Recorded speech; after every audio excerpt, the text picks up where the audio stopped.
Hi good people, my name's Titus and today we're going to be creating a simple mini-map widget that we can add to our projects. Let's not waste any time and just jump right into it.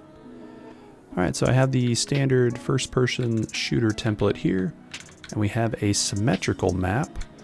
What I want to do is I actually want to make it non-symmetrical. So I'm going to select a few items and kind of delete some various things here just to make it kind of different. Maybe we'll get rid of this one. We'll delete that here, and then on this side we'll get rid of that one, and then maybe we'll get rid of this one here, just so it's slightly, so we can kind of tell that everything's kind of different here. So that looks good so far. Now what we're going to do is let's add a camera component to our level. So add a camera actor. We're going to reset the world origin to be center, and we'll drag it up. And then what we're going to do is we're just going to press the E key to go in rotation. We'll pitch it down 90 degrees. Press W to go back in translation, and then we'll just kind of bump it up just so we're starting to get a view of the map. You don't have to go up too high because it doesn't matter, because we're going to be switching the camera's projection mode from perspective to orthographic. But first, let's reduce the aspect ratio to be a perfect square, and then we'll do orthographic, and then we'll just increase the ortho width so it's high enough where you see the blue, and then just bring it in to where the rest of the blue kind of disappears, like somewhere around there I think looks good. And we're basically going to use this as an image of our map. Now there is a little bit of shadowing, so we can maybe go to the directional light, hold Control L, and we can maybe slightly bring it up here so there's less shadows. And then I'll select the map. You see it kind of brings it white because of the yellow though, so you know, we can probably only get away with so much here. So maybe bring it down just a little bit. We'll select the camera actor. Let's actually go ahead and switch from perspective to that camera actor. And let's change it from wireframe to lit. And we can select the directional light and Control Alt L. And then you can move your mouse and sort of get the shadows in a different direction here. So somewhere where it's not perfectly white, maybe just a little bit off, maybe somewhere around there. I think that'll probably look fine for what we're going for here. So now all we have to do is, I believe under the camera actor object here, there's a high resolution screenshot. We can just click on that, hit capture, and then we can click on this to actually open up that file here, which we'll need to re-import. But first, let's close out of this. We can hit this little button here to return the camera actor and go back to perspective. And then I have an example folder. We can basically just grab our image, drag it back in, so it kind of re-imports it, and then that image is kind of ready to go. Now we're going to want an overlay because I don't want to use a square image. So what we can do is, I have some textures prepared here. I'm going to use just this mini map circle. I think that'll be good enough. And I'll drag that in so it imports. And then we want to open both textures up here. And I'm going to dock this here. And then under the texture settings, we'll expand out the advanced. And I want the tiling mode from wrap to use clamp. Because we're going to be using this as a mini map, and when the player goes all the way over here, I don't want it to warp on the other side. And then we'll bring up the mini map, and we're going to set that to be clamp as well. And then we'll save both of those. All right, that looks pretty good. Now we'll go ahead and create our mini map. Our mini map is actually going to be just a material. So we'll select the material option, call it m_minimap. And we can double click to open that up.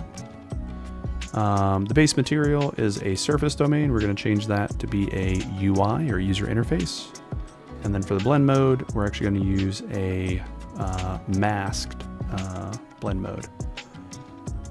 And then all we have to do is grab in our image texture and our overlay. And we're going to hold M, click on the graph to get a multiply. hook in the RGBs. We'll pass the RGB into the final color like so. And then we want the alpha to be the opacity mask. So now we have this little kind of overlay here, which looks great. This is currently kind of zoomed out. So what we'll do is we'll create some nodes to kind of zoom it in. We'll need a scaler, so we can hold S, click on the graph, and then we'll just title it scale. Lower the number, the more scaled in it'll be. So I'll do 0.5 starting off. And then we need to add in an inverse. So we can do 1 minus node. And we can hold D and click on the graph to add a divide node. You'll pass that in and divide it by 2. Because we have this is going to be an X and a Y grid. So then we'll come into an add node. So you just press A, click on the graph. We'll hook in that divide into the B channel. And then we'll want to hold M, click on the graph to add a multiply. And then we're actually going to take this scalar and we're going to multiply it and then add it back over here. And then we're going to return it into the UV section here. So let's actually grab all this code here. We'll press C to comment. And this is going to be what handles our zoom and offset.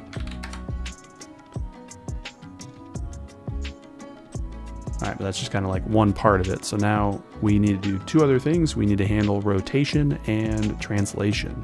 So we'll hold A, click on the graph to get an add node. And we'll pass this into the multiply node here. And I'll bring it up so it's a little bit easier to see.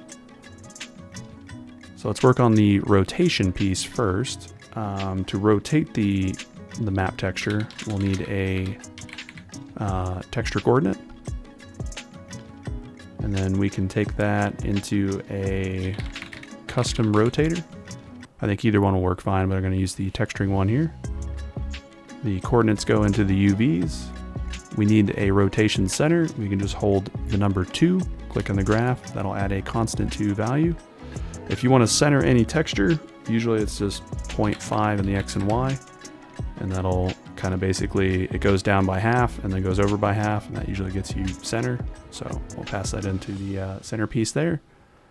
And then for the rotation angle, we're going to use a parameter collection. So we'll search collection and we'll choose the option for collection parameter. We haven't actually created that yet, so we'll do that here in a second. To show you what it's going to look like though, we'll just use a hard-coded constant. So you can just hold the number 1, click in the graph, and that just gives you a single value. And you can pass that into the rotation. We'll leave it at 0 for now. And then this actually will complete our rotation code. So we can comment this, call it our rotation, and then we'll pass this in the add node here. Now we need to handle our translation. So it's going to be, again, we're going to use parameter collections for that, but just to make it simple, to see the effect, we'll add in a couple constant 1 values. And then we'll bring them into an append node. And we'll do append vector, should be fine. And we can pass this in like so. And then you can see the makings of our actual object here. Now, what we can do is for the translation piece, which let's just go ahead and select this, comment it, and we'll call this our translation. This will be a little bit bigger because those parameter nodes are going to take up more space. So we'll go maybe right about there. But I can select one of these nodes and I can adjust the value. Look at the map in the top left corner. So as we move over there, you can kind of see it kind of just moves like left and right as I go. We'll do like a negative value. You can kind of see it's moving over there, right? So I'm moving around the map. And then if I do this one down here, that's going to be the Y, which is going to be like my up and down. Although in the graph, it's I guess they're labeled as UV instead of XY. And then we'll set that back at 0. And then you can see this one right here. This is the rotation. So as I turn that, it's going to rotate it one direction versus another. So hopefully that kind of makes sense of what we're doing here. So the way we're going to handle that, though, is we're going to be handling that through code. So we need some way to change those values through code, and that's where the material parameter collection comes in. So we will right-click, select material, and choose material parameter collection, call it MPC minimap. We'll double-click to open that up. It's going to be simple. We're just going to use scalar parameters. So I'm going to add in 3. The first one we're going to do is our U offset. Second one, you probably guessed, is our V offset, or this is technically our X and Y. And then the last one is going to be our rotation. We rotate in the Z axis, which is the yaw. So you have the roll, which I think is X, pitch, I believe is Y, and the Z is yaw. So we'll go ahead and save that. And now we go back to our material. We can select that mini map, and I can then select, we'll do the first one as our rotation. So we will delete this node here, bring this down a bit, shimmy this over here, and then I'm going to hook this up. So currently the value is 0, so this is still going to work fine. And then we're going to delete these as well, and I can just press Control D to duplicate these. This one will do our U. This one will be our V. Hook them up like so.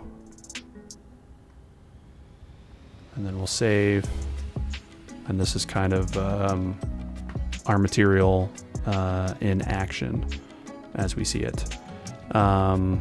Let's go ahead. There's going to be an issue with this though, because we got to figure out our map layout. So we might have to make some adjustments to it. I mean, we likely will. But let's go ahead and get this set up so we can see it. So let's create a widget. We'll do user interface, widget blueprint, select user widget, and I'm going to just do WBP underscore, we'll call it minimap. Double click, open that up here. We'll add, actually first, I'm going to add in a canvas panel. And then under common, I'm going to add in an image. And then under the brush properties, I'm going to use that M underscore minimap material. Do size of content, that is a wee bit too small. So let's go to the image size and let's do 256 by 256. And then I'll do anchor top left corner, hold control, click there, shimmies it over. And I think this will be just fine for what we need it to be. Now, obviously, if I play the prototype, we don't see the widget, right? I just see the player kind of running around doing the player first person thing. So what we want to do is we want to open that first person player. So under the first person folder, there's a blueprints folder, and then we have our character blueprint here. So we'll double click that because that's kind of where the magic is. And you can see that is where our character is at. It's got some functions and an event graph. We'll start in the event graph and we'll just make an event begin play, which basically fires right when the game is launched. We can tell it to create a widget. The widget we want to create is, of course, that mini map. And then if we want to store it and reference it later, we can promote it to a variable, call it the minimap HUD. And then you'll want to, at the very least, call into the add to viewport and make sure you hook up your blue pins like so. So with that little piece of code, we can now actually play and you see a mini map, which is great. The only issue is when you move around, it is not translating values to that map, so we're not actually moving around. So let's see if we can get the logic set up for that. Because we're using the first person character, there is, it looks like this is the look code and this is the movement code. So it's calling the move function for both of these and it's calling the aim function for both of these. So I think we'll start in the move. So we'll go over there. It just does an add movement input, which is just like the old legacy templates. So it's going to make this very simple because there's not a whole heck of a lot we're going to be doing here. We're just going to be pulling off at the end of the chain. and we're going to be doing a set scalar parameter value. We got to tell it which collection we're using. We're using our mini map, and then we just got to say which value we want to update. So let's do we'll start with the U, and then if we duplicate this, we then want to update the V. So we got the U and the V. We just need to pass in the values we want to store. We can grab our capsule component, which is this little piece here. Everything's parented to the capsule, so if you move the capsule around, the object will move in it. So we can use that to get our world rotation, or location, I should say. So we'll get world location, which is a vector that we can right click and split. So we have individual access to the X and the Y. Now, if we take the X value and pass it in, it's not going to work because you need to account for the size of your map. So with this particular one, we can add in a cube, reset its position to world origin. And then what we can do is turn the snapping to be like 100. And then we can just move it over to like an edge and kind of get an approximate value. Looks like 2000. Come over this side, looks like 2000. And then if I drag in the X direction, that's about 2000. So it's a perfect square at 2000 by 2000. So we'll delete our cube. We know our map size. If you're doing a rectangle or any sort of rectangle where it's non-uniform, you'll want to have an X and a Y size. But because this is uniform, it's a perfect square. I only need to account for one uniform size, which means I can pull off the X value into a divide. I can then promote the divide value to a variable called map size. That when I compile that, I can set that to be 2000 units, which is what we saw in the editor. And then I can pass this in to the U offset. Now for the Y, I'm going to do the same thing. I'll pull into a divide, pass the map size into here, and then I'll pass the return value into the V offset. And again, if you have a non-square map, like a rectangle or something non-uniform, you'll want two variables. You want one for your X size and one for your Y size. Hopefully that makes sense. And the reason we're doing this is because in the material, this only really, it's not the parameter collection, but the way we're moving is we're basically passing in a value between 0 and 1. So that'll basically move to the edge of the map. So that's like a full, and it's the same thing with rotation too. So like you'll notice on the custom rotator, the rotation's angles only accepts, well, it'll accept any value, but it only, the values from 0 to a full rotation, 360 degrees, is 0 to 1. So we're going to need to account for that and make sure that our values, when we pass them over here, is between 0 and 1. So hopefully that made sense for all these. But yeah, just with that, we can actually compile and save. And let's actually see what this looks like. So we don't have rotation, but we have movement. So we can move around and where the map is actually updating. But you might notice an issue, specifically right here, which is this is why I made the map non-uniform, to kind of demonstrate this effect. You can see I don't have a ramp here, or I have a ramp here, but in the map, it's not here. So let's see what's going on, like what's happening. You might be thinking it's rotated wrong, and you certainly could, and that is a valid thing you can do. You can actually grab everything and rotate the map to match the picture, and you can get that to work that way. Another way to do it though is to adjust your translation. So to make this easier, let's bypass the zoom like so, just temporarily. And let's bypass the overlay, just temporarily. So we'll save this, and this will maybe show you exactly what's going on. So we have our map. I'm gonna move top left, but look how the map moves. So I'm moving top left, but you notice the map goes top right. So if I go back to center, if I move right, I go down. If I move left, I go up. If I move up, I go right, and if I move down, I go left. So I got a lot of things like crossed and inverted, so it's just mainly an issue with the translation. So you certainly could rotate the map to compensate for that. But I think it's far easier just to kind of fix your translation. So if we go over into our material, it's basically this part here.